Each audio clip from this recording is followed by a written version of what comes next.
ఇంకోటి తెచ్చుకున్నారు వీళ్ళు వచ్చేటప్పుడు ముంజులు.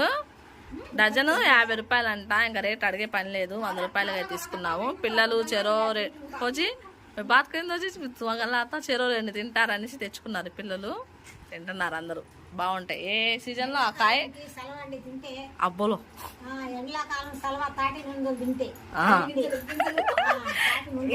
ఏ సీజన్ లో ఆ కాయ తినాలండి. అప్పుడు ఎప్పుడు వస్తాయి అప్పుడు. ఈ అబ్బాయి మా ఆడబిడ్డ కొడుకు. అయితే ఈ అబ్బాయికి తెలియదులేండి, ఈ నాకు లైన్ వేస్తా ఉంటాడు ఈ అబ్బాయి. అత్త చిన్నప్పుడు అంటే ఓజి కాచిమే. మా ఆడబిడ్డ ఆపరేషన్ చేపించుకున్నప్పుడు ఈ అబ్బాయి నాకు ఆడ బాలదాడు చిన్నప్పుడు. అబ్బాయి అప్పుడు 8 నెలలు ఉంటాయి, మా అమ్మాయికి 6 నెలలు ఉంటాయి. 6 నెలలో 5 నెలలో గుర్తులేదు.